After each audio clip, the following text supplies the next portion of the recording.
It was late at night, the kind of night when the city streets grew quieter, and only the occasional car headlights pierced through the darkness. Daniel, a 35-year-old single father, had just finished his shift as a rideshare driver. Life wasn't easy for him. Ever since his wife passed away 3 years ago, he had been juggling fatherhood, bills, and long work hours just to make ends meet.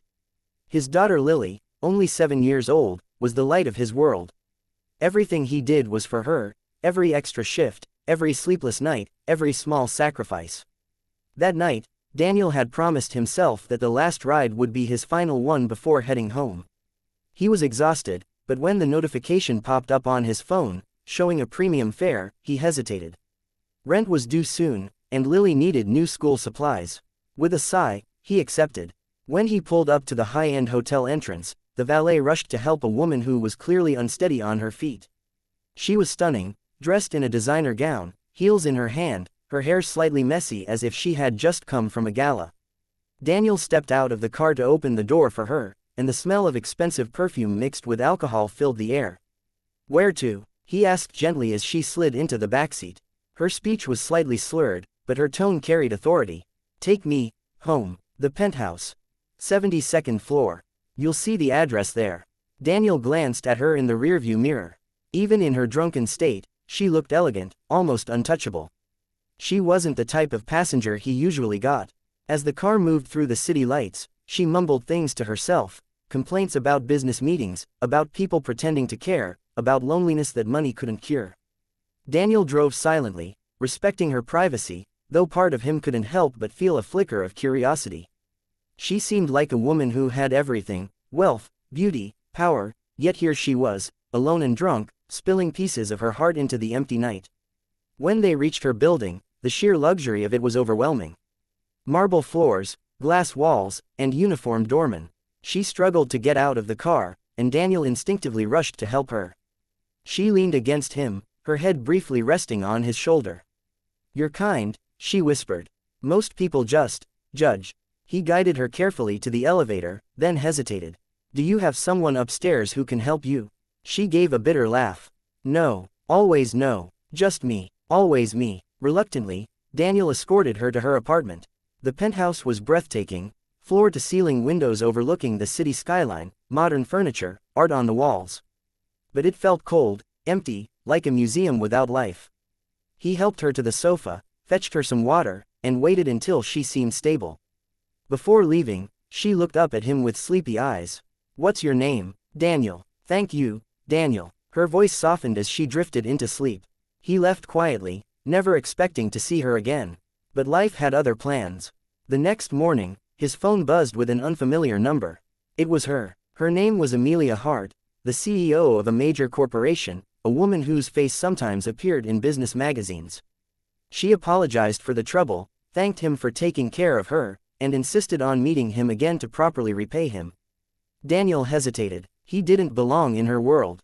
But something in her voice felt genuine. He agreed, reluctantly. Their second meeting was different. Amelia was sober, composed, yet there was still a vulnerability in her eyes. She asked about him, his life, his daughter, his struggles. Unlike most wealthy people, she didn't dismiss his hardships or look at him with pity. She listened, and for the first time in years, Daniel found himself opening up. Days turned into weeks. Amelia began calling him more often, not just for business rides but to talk. She invited him to coffee, then dinner. He resisted at first. What could a woman like her want with a man like him? But Amelia wasn't interested in appearances.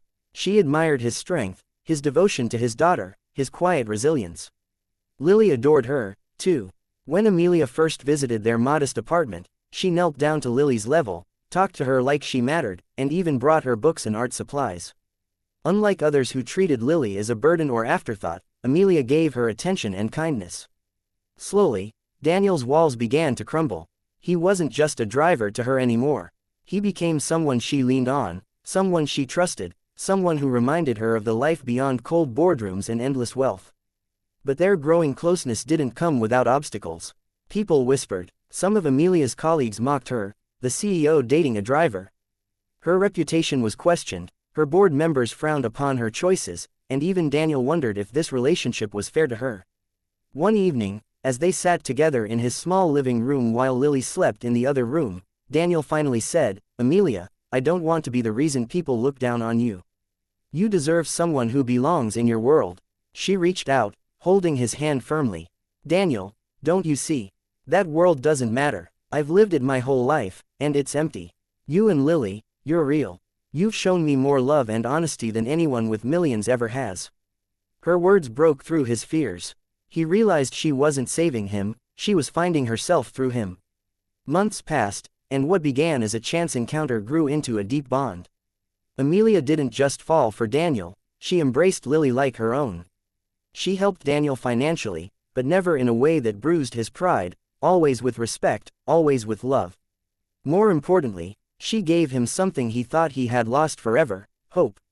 One late evening, standing on the balcony of her penthouse, Amelia confessed, "The night you drove me home, I thought I was broken beyond repair. But you reminded me what it means to feel alive again.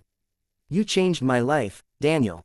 And for Daniel, who once believed his story was only about survival, Amelia's love showed him that even the loneliest hearts can find home again, sometimes in the most unexpected ways.